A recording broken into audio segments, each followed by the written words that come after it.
அரசியல் ரீதியா பாஜகவை விமர்சிக்கிறது வேற, ஆனா கொள்கை ரீதியா அவங்களோட வகுப்புவாதத்தை, தேச தேசத்தை, பாசிசத்தை விமர்சிக்கிற பாணிய இந்திய நாடாளுமன்றத்தில் தொடங்கி வச்சவங்க நம்ம நாடாளுமன்ற உறுப்பினர்கள் தான். சமூக நீதிக்காக இந்திய நாடாளுமன்றத்தில் அதிகமாக உரிமை குரல் எழுப்புனது மூலமா இந்திய அரசியல் செல்ல வேண்டிய பாதையை தமிழ்நாட்டு நாடாளுமன்ற உறுப்பினர்கள் கடந்த முறை போட்டு கொடுத்தாங்க.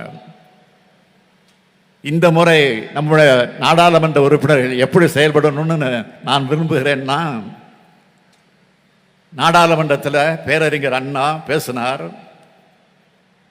ஈவிகே சம்பத் பேசினார், நாஞ்சிலார் பேசினார், முரசொலிமாறன் பேசினார். இன்னைக்கு பெருமையா சொல்லிக்கிட்டு இருக்கோம். அதே மாதிரி ஒட்டுமொத்த நாடாளுமன்றத்தோட கவனத்தையும் இருக்கிற மாதிரி, மற்ற நாடாளுமன்ற உறுப்பினர்களுக்கு எடுத்துக்காட்டா இருக்கிற மாதிரி உங்களுடைய நாடாளுமன்ற உரைகள் ஒவ்வொன்றும் அமையணும்.